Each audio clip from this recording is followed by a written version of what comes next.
Hi everyone and welcome to this month's tutorial where we are going to be knitting this fabric together. You can knit yours larger or smaller. I'll go through all of that in the session, and I'm going to be taking you through one full repeat, and then of course you can repeat it as many times as you would like to get your required length of fabric, but I have repeated 3 times altogether. We've explored eyelets together for double bed knitting, and I will link those videos below so that you can go and watch them if you haven't seen them already. These will be useful to help you kind of design additional eyelets that you may want to insert into any fabrics that you develop, or even if you want to keep this motif but change the eyelets that frame the motifs. But you'll find that the approach to double bed lace is a little bit different from single bed lace, as you have to consider more about the needles on both beds. So not just selecting needles on one bed, but selecting them on both beds. And the way that you introduce needles will help or kind of hinder your progress if you're not doing it in the correct way, or if you're not doing it in the best way for whatever you're knitting. You could find that stitches may rip or stitches may drop, or you're just not able to get back to a point where you had all double bed needles out of action and then you reintroduce them. But it's very much trial and error. Every time you try something new, you will learn something new with the lace, but we are going to explore all of that together. And for reference, I am plating in the sample, so no colour changes. I am just using 2 ends of a cotton and then I think 3 ends of Lurex, so it's very, very fine, so it doesn't necessarily disrupt the knitting process. And because I'm using so many ends, it adds a little bit of a texture in between the lace, which is what I was going for. So this is something you might want to think about too. You might want to knit with more finer ends so that you're gaining a little bit of texture in the sections where we are floating across. Our floats then eventually turn into twists because of how we have introduced the needles, but this is something again that you can play around with. During the tutorial, I'm not going to be showing you any knit rows just because it was a little bit difficult for me with the filming, but every time I do a transfer, I knit 2. So always bear this in mind. And of course, you can always develop these ideas later as well. You don't just always have to knit 2. You could knit 1, 2, 4, 3, whatever you want. You could play around with how you are knitting in between each transfer, which is something I've gone over in other videos before. So go and pick your yarns, get threaded up onto the machine, and then we will get started. So if you want to do the same sized swatch as me, you are going to have the needles set up exactly as I have. So I am starting with 6 needles at my edge on the back bed, and then I have 1 out of action, 15 in, 1 out, 15 in, 1 out, 15 in, 1 out, and then 5 at the edge. So the reason I have 6 here and the reason I have 5 here is because of how I have my needles set up. So you've probably heard me say this before. I usually start with my first needle on the front, last needle on the back, which means there's always 1 extra over to the left hand side and 1 less on the right hand side. But if, for example, you have your first needle on the back and last needle on the front, you'll have 6 here and 5 here. But I would always generally suggest just having the first needle on the front, last needle on the back. It just helps with knitting and stops stitches falling off. If you want a smaller repeat, I would start with your edge of 6, then 1 out, 15 in, 1 out, and then you can bring your edge 5 if you just want 1 repeat, or if you want 2, add 2 repeats and then your edge. So always finish with your edges like this because we are going to introduce half repeats in this sample as well. So with all my needles in action on the front bed, I'm going to start by knitting 2 rows. So after your 2 rows, now you're ready to start transferring. So I'm going to show you over at the left hand side. So remember, this is our edge here. So what we do here is going to be a little bit different, but then what we start transferring from this needle out of action is going to be the same across however many repeats you have. Okay, so there's a few different ways you can do this. You can transfer everything all at once, or you can do it section by section. So I prefer to do it in sections just so that I'm keeping track of what I'm doing and what I'm pushing out of action and keeping in action. So I'm going to start by making these gaps bigger on the back bed. So I have 1 needle out of action here, and what I'm going to do is, because these needles here are my edge, I'm going to move the next needle. So that's needle 1, 2, 3, 4, 5, 6, 7, 8. I'm going to move it 1 position to the right. So I'm going to put 8 onto 9. Just like that, and I'm going to push that stitch out of action as well because I want this gap to get bigger, so I'm always going to be pushing the needles out of action. Now with the ones that you have within the knit, we're going to do the same thing again, but this time we're going to transfer not just 1 to the right, but also 1 to the left. So we're going to make this gap of 1, a 2 and a 3. So I've got a gap of 3, and I'm going to push those needles out of action. So I usually do the whole of the back bed first, and then I move on to the front bed. Now for the right hand side, it's going to be the same as what we've done as the edge here for the right hand edge. But instead of moving your stitches to the left, you're going to move them to the right. So this needle was out of action first, and then you're going to transfer this stitch one position to the left. So if you want a reference number, you're going to transfer 7 onto 8. So one position to the left hand side, and that will leave you with your edge. So on the back bed, you are going to have 5 needles in action either side of that one. So the needle that we pushed out of action straight away at the edges, we're never going past that on the back bed. Then on the front bed, you don't have to do this if you don't want to. If you just want to focus on the actual pattern first, you can. But I'm going to add an eyelet, so just for a decorative feature, just to kind of keep it nice and open and lacy. So we've got our gap getting bigger on the back bed, and we want the gap to open up on the front bed too. So let's start with our section, which is now a 3. You should be able to see in front of the first needle that we transferred out, we have 2 needles either side. So bring forward that needle if you need it. So locate your 2 stitches and transfer one to the left and one to the right. Now, depending on your yarn and depending on your tensions, depending on your gauge, for example, you may find that you meet a point where you can't transfer anymore. So the more you transfer to the left and to the right, it does get tighter, the stitches become more taut, and it increases the chance of them ripping. So consider your yarns, tensions, etc. Those of you on the ribbon machine may not have this issue, or those of you on chunkier gauge Dubied machine should be fine. But if you're on a fine gauge like me, it's something that you might have to think about and just problem solve as you go. So now we're going to push those needles out of action on the front bed because we want this gap to get bigger. I'm going to do the same at my edge as well, but I'm not going to transfer one to the left, one to the right. I am just going to transfer to the right. So locating needle 7, I'm going to transfer that one position to the left onto needle 8. And again, that's going to be the same on the right hand side. So we're going to push that needle out of action as well. And if you would like a needle count for what you need to transfer on the right hand side, you're going to be transferring 7 onto 8. So you don't have to do this bit, it's completely up to you, but I'm doing it just to add a decorative feature so it's a bit more lacy, a bit more open.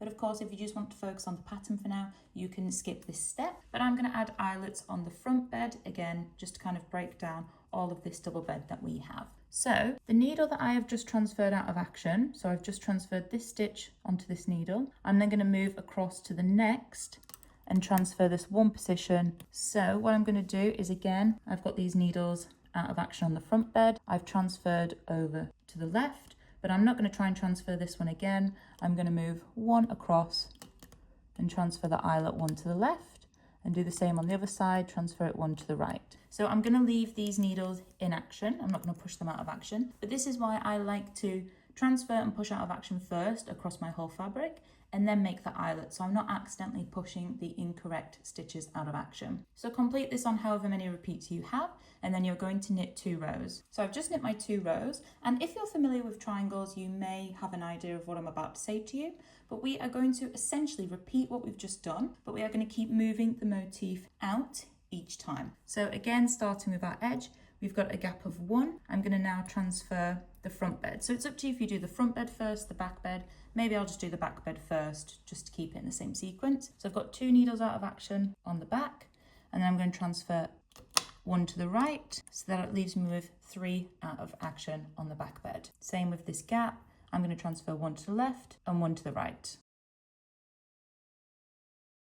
And then I'm going to push those out of action, and then I have a gap of 5. And then on the right hand side, the same thing again. I still have a gap of 3 because I'm transferring to the left hand side. So on the front, now I need to make these gaps bigger. So I'm picking up the second stitch next to that needle out of action, and I'm transferring on it 1 position to the right, push it out of action. This 2 is going to transfer 1 to the left and then 1 to the right, and this will become 4 out of action. So on the back bed, it's getting bigger every odd number. So we've gone from 1, 3, 5, 7, 9, etc. And on the front bed, we started with 2, 4, 6, 8, 10, etc. So you want to be making sure that all of these sections are equal and the same across your whole fabric to make sure you're not doing anything incorrectly. So once you've transferred, knit another 2 rows. And then again with that eyelet, we've got 2 needles out of action, so we're not going to transfer the first needle, we are going to transfer the second needle in if you are doing it. So that eyelet is moving with the motif. And the same again, one at the left, one at the right. So we're always leaving 1 needle in action and then transferring. You can always open your bed as well to help you kind of see where you are, as there will be a point where we kind of end up with the same numbers on each side, and that's when it can get a little bit confusing as to what is actually your transfer and what you're leaving blank. But always open the bed just so that you can see exactly what you've done, and this also helps you identify that everything looks the same and is symmetrical. So I'm going to knit 2 rows and then I'm going to do the next transfer. So now onto my third set of transfers. Again, I'm going to start on the back bed, so this gap of 3 at the left hand side edge I'm going to now make into a 4 and push that needle out of action, and then the gap of 5 in the middle I'm going to transfer 1 to the left, 1 to the right. So then I have 7 out of action. I know the view is a little bit obstructed, but I'm just doing what I said I was doing, so it's not like you're missing too much. And then again, I'm going to push those needles out of action. Then on the front bed, I'm going to make the sections bigger. So this 2 will now become a 3. Push it out of action. And now this 4 will become a 6. So 1 to the left and 1 to the right. Pushing the needles out of action, and then again adding the eyelet if that's something you are doing. So not the edge stitch, but the one next to it. So always leaving a gap of 1 and keeping them in action. I'm transferring 1 to the right, 1 to the left, and then 1 to the right. And then again, I'm going to knit my 2 rows. Soon you'll start to see my other motif starting to creep across, because this section here is getting smaller as this section here is getting bigger. Okay, so you'll start to see some movement over here, but we're still just concentrating on these 2 sections. So again, on the back bed, this 4 on the left hand side is now going to become a 5. And then this 7 out of action on the back bed is now going to become a 9. So 1 to the left, 1 to the right.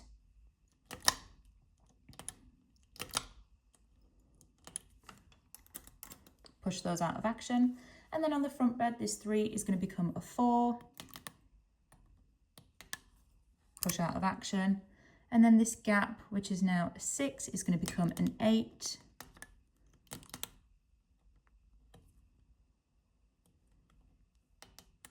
Push them out of action. And then again, adding the eyelet if that's what you want.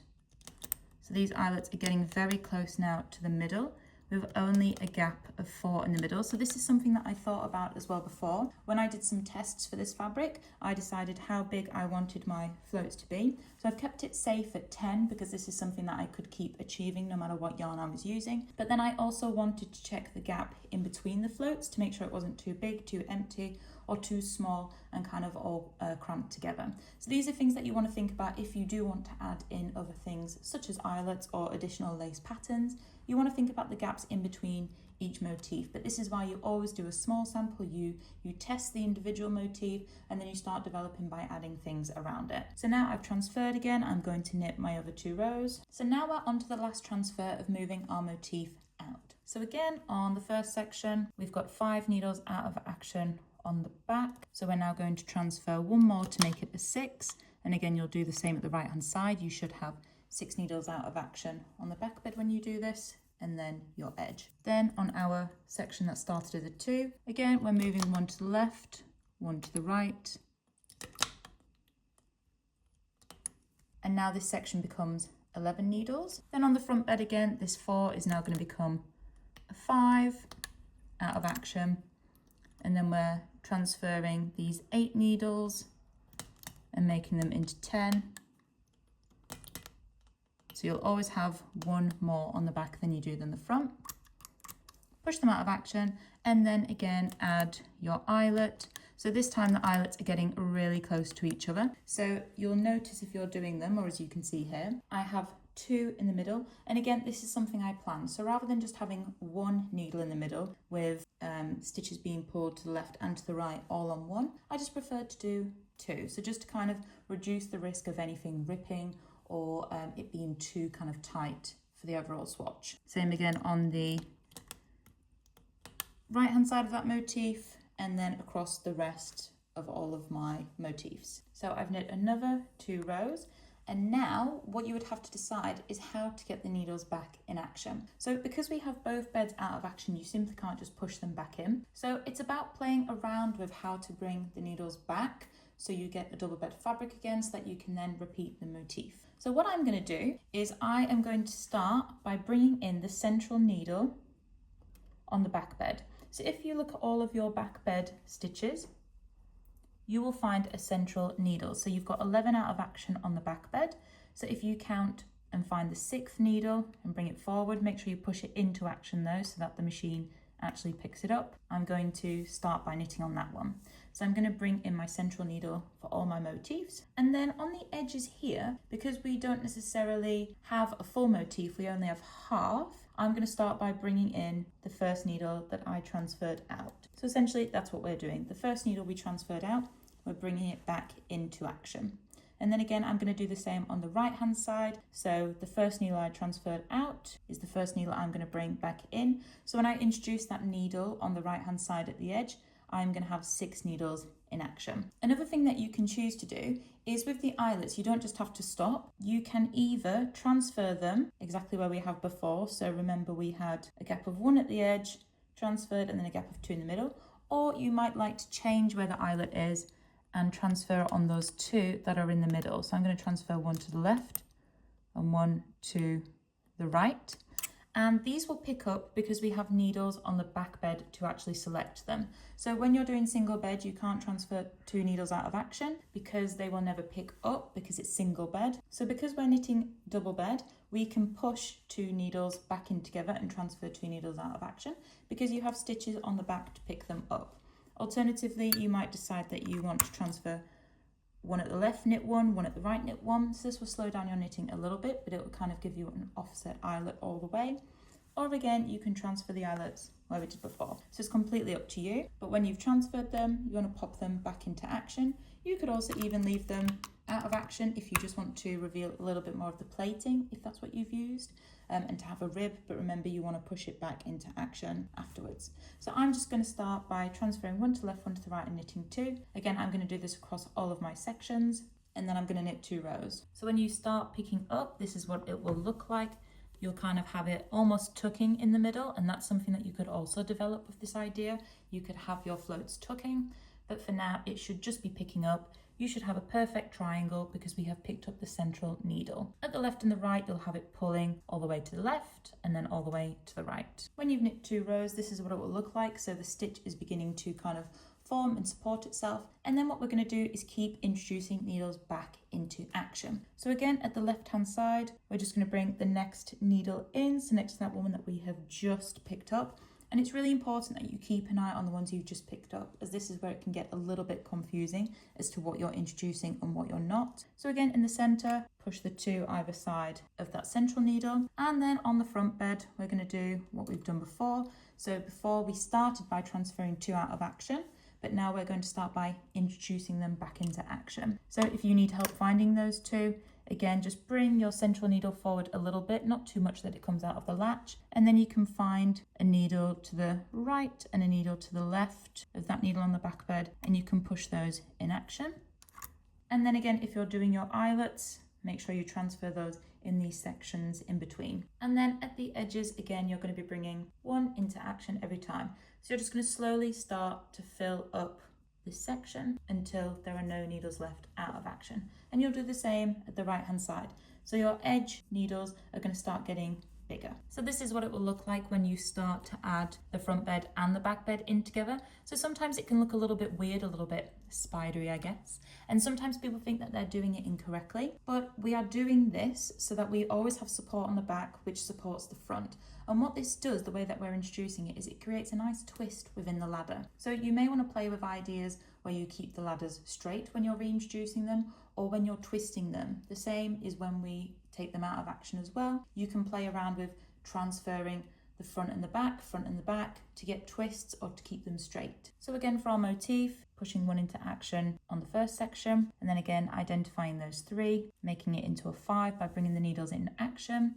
the 2 on the front, making them into a 4, 1 at the left, 1 at the right, and then transferring my needles here. So what you want to be careful of is not accidentally pushing needles into action either side of the section where you're creating the eyelets or you've left it blank. So this is why it's always best to open the bed just so you can see exactly where the lace is happening and the reintroduction of the motif, so that you don't accidentally add stitches in the wrong place. So again, same thing on the back, push it into action. So now we've got a gap of just 2 left, and then again finding the motif, 1 at the left, 1 at the right. So now that 5 becomes 7, and on the front the 4 becomes 6.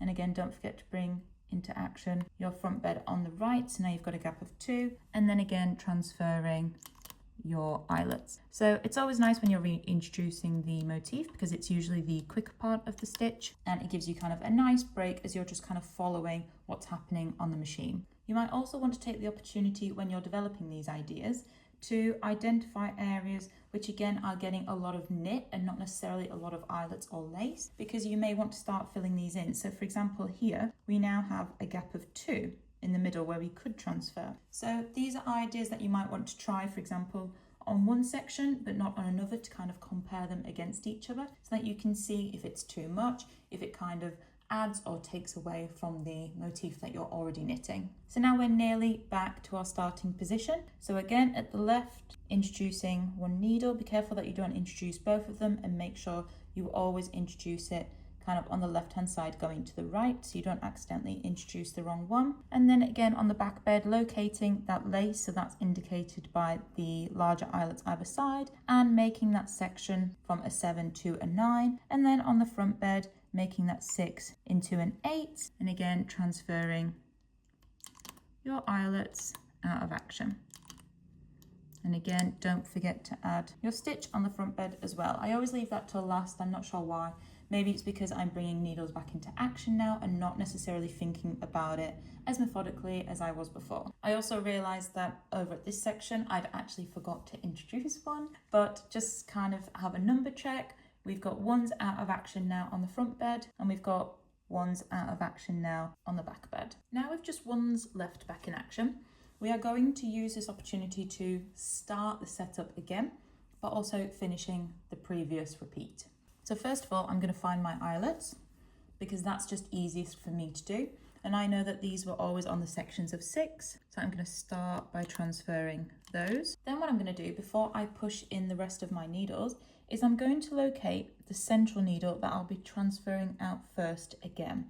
So if you currently look, I've got 1, 2, 3, 4, 5, 6, 7, 8, 9, and I will have 10 and 11 once I push them in. But either way, I'm going to end up with a central stitch. So this central stitch is where the motif is going to start again. So I'm just going to transfer it now across all sections of my knit and push it out of action. When you push out of action, you might find it helpful to then push the needles back in action straight away, so you don't accidentally leave the wrong needle out of action when we knit this row. So the same with this side over here, the edge, I'm going to push it back into action, but I know that I had a particular needle gap before I transferred it. Now, if you've forgotten what that gap was, or if you've got a different gap than me, you can just count 15 to find your needle. So you remember that we started with 1, 15, 1. So if you count 16 needles from that needle that we've just transferred out, you will find your starting needle, which gives you a gap of 6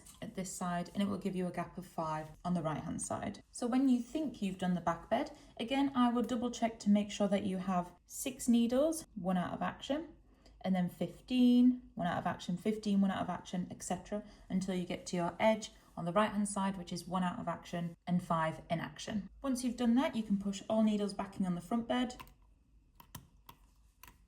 because remember we started with all needles in action on the front bed and knit 2 rows. So this is my needle setup now, like I've never knit anything, and I'm ready to start the repeat again. So you can just replay the video from this section, but again we're making the ones bigger by moving 1 out to the left, 1 out to the right, and then at the edge we're moving only out to the right, so we'll be transferring this needle next.